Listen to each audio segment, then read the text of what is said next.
예, 안녕하십니까? 어, 테사의 김형준입니다. 여기 혹시 발표장표는 안 나오나요? 예. 저희 회사의 이름을 거꾸로 읽어보시면 에셋입니다. 즉 자산의 관점을 뒤집는다. 이게 저희가 하고 있는 비즈니스의 철학을 대변하는 말들입니다. 최근 들어서 뭐 회사 이름 거론하지 않겠습니다. 이제 암호화폐 최 1위 거래소의 사용자 계정이 800만이 넘는다는 보도가 있었습니다. 그 얘기는 우리나라에 800만이 넘는 사람들이 새로운 그런 코인 투자도 하고 새로운 대체 투자에 대한 직접적인 투자들을 하고 있는 시장이 현재 형성이 돼 있는 시장들입니다.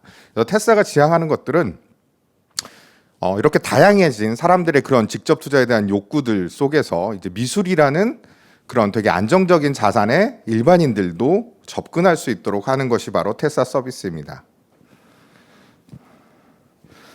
작년에 이제 미술 시장이 가장 핫했죠. 우리가 코로나가 오면서 2019년에 굉장히 위축이 됐다가 2020년, 21년 굉장히 빠르게 성장하고 그 한국 미술 시장은 거의 역대 최대의 성장을 거두었다고 얘기합니다. 그럼 이게 한국만의 이야기는 아닙니다. 글로벌하게도 글로벌 시장도 굉장히 빠르게 팽창하고 있고 최근에는 이제 전쟁 소식으로 인해서 오히려 미술 작품이 안전자산으로 취급을 받기도 합니다. 그러면서도 더 많은 거래량들이 일어난 것이 바로 현재 미술 시장의 트렌드가 됩니다.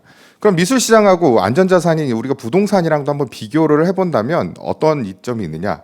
여러 가지 세금적인 부분에서도 예를 들면 우리가 20억짜리 그림을 놓고 20억짜리 집과 비교를 해볼 때 여러 가지 세금, 취득세, 미술품 없습니다. 보유세도 없고요. 양도할 때에 대한 세금도 오히려 세금적 이익이 있습니다. 그리고 누적해서 거래할 때 그림은 완전 분리과세가 됩니다. 그래서 여러 번 거래를 하더라도 거기에 수익을 창출하더라도 그때그때에 대한 기타 소득세만 납부를 하면 종합소득세에 들어가지 않습니다. 그만큼 되게 안정적이면서 좋은 그 수익률을 가져갈 수 있는 기초자산이 바로 미술품이 됩니다. 이 미술 시장을 우리가 조금만 한번 이렇게 브리프하게 본다면 이거 시장적 관점으로 보는 건 미술 작품을 보는 게 아니라 갤러리가 있고요, 아트 페어가 있고요, 그 다음에 옥션이라는 곳이 있죠. 이번에 K 옥션이 상장하면서 우리나라에도 옥션으로 상장사가 2개나 생겼습니다. 그리고 나서 또 아트 테크라는 회사들이 존재합니다. 저희와 같은. 그럼 갤러리라는 곳은 갤러리의 원장님들이 자기가 좋은 작가를 발굴해서 자기가 좋아하고 본인이 좋아해야겠죠. 그것을 이제 자기의 컬렉터들에게 판매를 하는 겁니다. 1차적인 시장이 이루어지죠. 그리고 그 다음에 이제 아트페어라는 것은 최근에도 신문에도 나왔죠. 최근 뭐 아트페어 뭐 엄청나게 열풍이었다. 기사들이 많이 나왔죠. 막 문을 열었는데 사람들 오픈런을 했고. 자, 아트페어에서는 어떻게 되냐면 모든 갤러리들이 다 모입니다. 모여서 거기에 그림을 사고 싶은 컬렉터들이 다 모여듭니다. 그럼 이제 시장이 형성되죠. 그러면 갤러리는 가장 잘 팔릴 만한 작품을 그 시장에 내놓게 되는 거죠. 거기서부터 약간 시장성들이 들어가는 것이 바로 아트페어라는 곳입니다. 그 다음으로 형성되는 시장이 바로 옥션입니다. 그럼 그런 과정 속에서 미술시장에서 어느 정도 검증이 되고 올라가 있는 작품들을 2차적으로 거래하는 시장이 바로 옥션입니다. 한 번은 이제 손바뀜이 일어났던 작품들이 대부분이 되겠죠. 그러한 작품들이 옥션을 통해서 이게 거래가 되고 그러면 미술시장에서 옥션을 통해서 한번 거래가 일어난 작가들은 레벨이 달라지는 겁니다. 그러한 형태들의 시장이 있는 거고 그러면 저희 같은 아트테크 회사들은 어떤 것이냐? 그러면 그 중에서 또 시장에서 검증된 테사 같은 경우는 기본적으로 테사의 기준의 블루칩이라고 정의를 하는 것들은 1년이면 매해 글로벌 시장에서 100번 이상 경매가 일어나고 있는 작가의 작품을 위주로 저희는 고객들에게 미리 매입해서 분할 공동 소유 방식으로 판매를 하고 있습니다. 즉 그러한 기본적인 옥션의 거래량들에 대한 데이터들이 충분히 있는 작가의 작품만을 또 고객에게 제공하는 거죠. 그러다 보니 점점 미술 시장 안에서의 검증성들, 즉 작품에 대한 황금성이라든가 이런 부분들을 검증돼 있는 그러한 작품들에 대해서 저희는 진행을 하고 있습니다. 그러면 저희가 이제 타겟하고 있는 블루칩 아트, 그렇게 상위에 있는 그런 작가들의 작품의 가치 상승률을 나타낸 지표입니다. 아트 프라이스 100라는 지표하고 S&P 500을 비교한 겁니다. 아트 프라이스 100라는 건 옥션을 기반으로 해도 상위의 거래량이 많은 100위에 있는 작가들의 작품의 가치 상승률을 이야기하는 지표입니다. 그것과 S&P 500을 비교해 보면 20년 동안 주식이 200배 오를 때, 200% 오를 때 이러한 미술품들은 꾸준하게 400%가 오르는 거. 그 다음에 물론 항상 그러한 금융 위기라든가 여러 가지 상황들이 발생하죠. 그런 때는 자산의 가치가 보통 떨어집니다. 떨어지더라도 하향 바텀이 존재하는 것이 바로 이런 블루칩 미술품의 자산적 특성이 됩니다. 너무 좋죠. 근데 왜 사람들은 이걸 투자를 하지 못할까요? 이런 이제 기존에 하셨던 일부의 컬렉터와 같은 전문 투자자들 외에는 일반인들은 할 수 없었습니다. 왜냐? 일단 비싸죠. 미술장이 그렇게 인식이 되는 블루칩 아트들은 최소 몇 천만 원 합니다. 아무리 싸도 프린트를 가더라도 요즘 프린트도 5천, 6천 원 합니다. 근데 일반인들이 자기가 5천만 원을 들여서 그 그림을 하나 산다. 정말 좋죠. 경험적 가치로. 그런데 그것을 자기가 잘 보관해야 하고 다시 또 매각을 해야 하고 그러한 일련의 과정들도 굉장히 부담스러운 일들입니다. 한 사람이 그만큼의 돈을 거기에 묵는다는 것도 되게 어려운 일들이고요. 두 번째는 우리가 사실 미술 투자라는 건 정확히는 금융 투자 상품은 아닙니다. 미술은 물건을 사는 겁니다. 근데 이거는 이제 그 투자적 관점에서 본다면 미술도 자산으로 본다면 이게 어느 정도 가치가 있는지 그리고 우리가 이거를 여기 이 미술품에 투자했을 때 어떤 정도의 이익을 기대할 수 있는지에 대한 판별할 수 있는 밸류에이션이 가능해야 합니다. 근데 그런 부분들이 여태까지 미술 시장에서 참 어려웠습니다. 그래서 그런 문제들에 대해서 솔루션을 제공하고 있는 것이 바로 저희와 같은 아트테크 기업들이 하고 있는 일들입니다. 첫 번째, 비싸기 때문에 이제 뒤에 백그라운드 나눈 건 앤디 오울의 달러 사인입니다. 저 작품의 가격은 저희가 전에 판매할 때 한 7억 5천 정도로 기억을 했습니다. 7억 5천이면 7억 5천을 여러 사람들이 공동으로 테사 앱을 통해서 공동 소유 계약을 실시간으로 체결하게 됩니다. 그러면 뭐 작게는 1,000원부터 가장 작은 단위 1,000원입니다. 많게는 한 번에 뭐 1억씩 결제하시는 분도 계시고요. 그렇게 해서 본인이 원하는 만큼의 지분을 선착순으로 사시는 거예요. 그렇게 사면서 온라인을 통해서 공동 소유 계약을 실시간으로 체결하는 겁니다. 그래서 그런 과정을 통해서 사용자들은 자기의 권리들을 가지게 되고 그림이 매각되면 그 공유된 지분, 공유 지분만큼 자기의 매각 대금을 분배받는 기본적인 구조로 이루어지게 됩니다. 그리고 테사 같은 경우는 여기 뒤에 밑에 보시면 이렇게 블록체인이라는 부분들이 써 있죠. 저희는 블록체인 기술을 쓰고 있습니다. 근데 저 암호화폐를 발행하는 건 아니고요. 각각의 소유권들이 자기 분할 공유 지분들이 결국은 얼마나 발행이 됐고 그 다음에 이게 사람들에게서 어떻게 계속 트랜잭션이 일어나고 있는지를 자기 공유 지분 양도할 수도 있고요. 거래할 수도 있습니다. 저희 앱에서는 서로 사람들끼리 거래할 수 있는 마켓플레이스도 있고 자기의 그 공유 지분을 타인에게 선물할 수도 있고 선물하기 기능들도 존재합니다.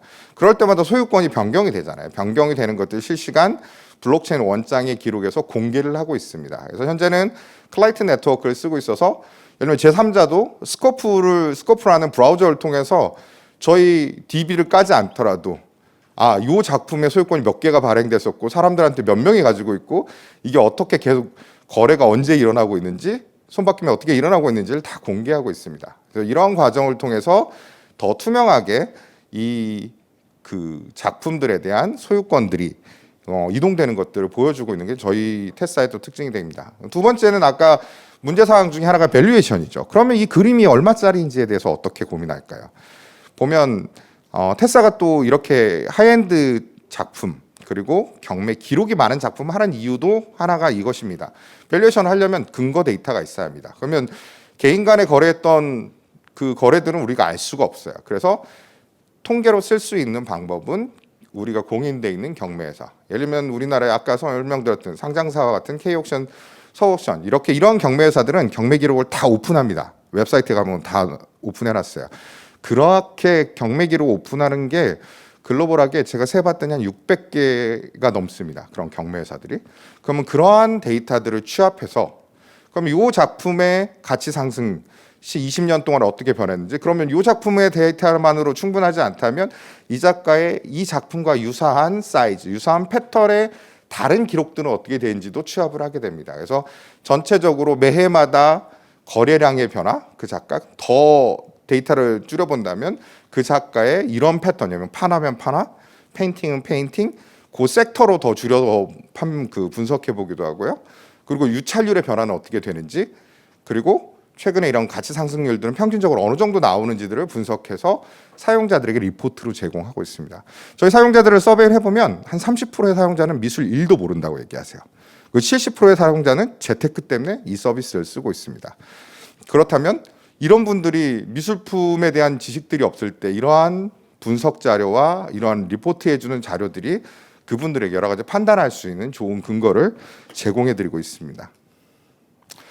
현재 지금 이것도 약간 지표가 조금 며칠 사이에 계속 매일 하루에 거의 신규 가입자가 한 1,000명씩 늘고 있습니다. 그래서 현재는 한 8만 4, 5천 명 정도 이 서비스에 가입돼 있고 실제로 결제를 하고 있는 분들도 3만 명 정도가 넘습니다.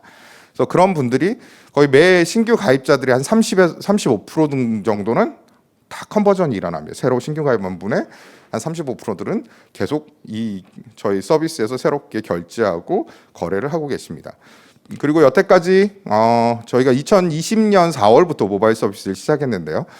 2021년부터 저희 유저 숫자가 많이 늘기 시작하면서 지금까지 한 220억 이상, 아마 이번 주까지 진행하게 되면 230억 정도의 그림들을 공동 소유 방식으로 저희가 판매를 했고, 그 중에서 한 40억 정도는 이제 그림이 매각돼서 실제로 사용자들에게 분배가 되고 있는 상황들입니다. 계속해서 쭉 사용자들이 증가하고 있는데 처음에 2020년에 서비스를 런칭했을 때는 좀 증가율이 낮았는데 2021년 이제 미술 시장도 같이 폭발하면서 미술에 대한 관심사들이 모이고, 그러면서 유저들이 계속해서 늘고, 지금도 계속해서 특히 2022년이 되면서는 더 빠르게 증가하고 있는 상태들입니다. 월 단위 거래되는 금액도 처음에는 굉장히 작았죠. 저희 한 달에 처음 서비스를 시작할 때 2020년 초반기에는 뭐 한 달에 2, 3천만 원 결제액이 그 정도였습니다. 그러나 이제 그게 계속 성장하면서 이제 지금은 한 달에 20억 이상 계속 거래가 되고 있습니다. 1월 달에 18억, 2월 달에 20억, 지금 이번 달은 한 40억 정도가 될 거고요. 그렇게 해서 저희가 볼 때는 올해 안에는 한 600억 정도가 거래될 것으로 보고 있습니다. 예, 그럼 저희 서비스 안에서 사용자들이 편하게 공유 지분이라고 얘기하는 건 그 사람의 재산권입니다. 그럼 재산권은 언제든지 자기가 관리할 수 있거든요. 그걸 매각할 수도 있고요, 거래할 수도 있고요, 증여할 수도 있습니다. 그런 것들이 가능하도록 법률적 계약 구조를 시스템화하고, 또 그걸 이제 모바일 안에서 구현해서 자기의 소유권을 타인에게 이게 보낼 수도 있고요, 선물할 수도 있도록 구현이 되어 있습니다. 그러면서도 그림이란 게 사실 팔리려면 저희도 뭐 굉장히 빨리 그림 매각된 케이스는 막 2주 만에 매각이 된 경우도 있고 한 달 만에 매각이 된 경우도 있습니다. 근데 그건 개런티 할 수가 없습니다. 그림이 언제 팔릴지는. 그러니까 저희가 상식적으로 저희 이제 흐름들을 볼 때 한 1, 2년 정도로 보고 있습니다. 그러면 1, 2년이라는 시간을 일반인들은 또 기다리기 어려울 수도 있어요. 그러면 자기의 공유 지분을 타인에게 양도하거나 거래할 수 있도록 또 개인 간 거래들을 앱상에서 지원하고 있습니다. 그러다 보니 현재도 올거닉하게 많은 수들이 지난달에는 그렇게 개인 간의 거래들 10,000건 정도가 일어나고 있고요. 계속해서 그 거래들은 증가하고 있는 상태들입니다. 그래서 자기가 가지고 있었던 공개 판매를 때 가지고 있던 거에 프리미엄을 붙여서 파신 분도 있고, 때로는 좀 싸게 팔고 빠르게 그냥 회수를 하신 분들도 있고요. 그러니까 다양하게 유저들이 늘어나면서 이 개인 간의 거래도 계속 증가하고 있는 상태들입니다. 그 외에 이제 여러 가지 많은 채널들과 지금 저희가 제휴들을 하고 있고요. 많은 다른 플랫폼들, 그리고 현재는 이제 최근에는 은행과도 전략적 제휴를 하면서 저희 서비스를 확대하고 더 신뢰성을 높이는 일들을 같이 진행하고 있습니다. 그렇다면 항상 많이 제가 받는 질문 중에 그러면 이 서비스가 어느 정도 커질 것인가요? 사실 미술 시장의 어떤 크기, 국내 미술 시장이 3천억, 4천억, 이제 많이 올라서 6천억 얘기를 하고 있는데 글로벌 시장은 한 70조에서 75조 정도를 얘기합니다. 그럼 그 시장과는 사실 별개의 시장입니다. 어찌 보면 이 기존 미술 시장에 참여하지 않았던 일반인들이 참여할 수 있는 새로운 시장을 개척해내는 것이라서, 그럼 이거를 저희는 추론해볼 때 어떤 방식을 썼냐면 페이스북에서 우리가 타겟 광고를 해볼 수 있습니다. 그럼 관심사를 기반으로 미술과 재테크에 모두 관심 있는 사용자만을 이렇게 추려본다면 그런 사용자들이 국내만도 한 100만 명 이상 됩니다. 우리가 이제 뒤집어서 생각해 보면 예를 들면 코인 거래를 하신 분들이 이미 800만 명이 넘습니다. 그리고 우리가 전시가 한번 열리면 전시회에 20만 명, 30만 명씩 갑니다. 요즘에 피카소 전시 뭐 그렇게 많은 사람들이 있기 때문에 저희가 볼 때도 무난히 최소한 국내에서도 100만 명 이상의 사용자를 모으는 건 크게 어렵지 않다고 봅니다. 그렇다면 저희 이 기존의 한 1년 최근 1년간의 지표를 보면 예를 들면 한 사람이 최소 60만 원씩 한 1년에 결제를 한다면 국내에서도 최소한 그렇게 보수적으로도 한 6천억 정도의 시장은 가까운 시간 내에 바로 만들어질 수 있고 글로벌하게도 기존의 미술 시장이 외에 이건 별도의 시장입니다. 외에 약 35조 이상의 시장도 충분하게 창출될 수 있다고 봅니다. 그리고 현재 작년부터 올해까지 계속해서 저희가 그러한 시장들을 이미 보여주고 있고 숫자로 만들어가고 있는 상태들입니다. 그래서 그렇게 해서 결국은 저희가 지향하는 건 미술 시장에 누구라도 일반인들이 사실 미술품에 투자할 수 있고 저희가 집중하고 있는 건 사실 블루칩 아트 굉장히 하이엔드 미술품입니다. 근데 이런 것들이 소셜적 밸류로 볼 때는 이런 거를 투자해서 수익을 받은 분들은 결국 신진 작가의 그림도 사게 됩니다. 왜냐하면 자기도 소유욕에 대한 것들이 사람들은 다 존재합니다. 그러면서 이러한 재테크를 통해서 결국은 본인들도 이러한 신진 작가의 작품을 사면서 그러면서 결국 이 미술 시장을 전체적으로 키워가는 역할을 할 수 있다고 봅니다. 이렇게 간략하게 아트테크에 대한 이야기들을 설명드렸습니다. 감사합니다.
Thank you.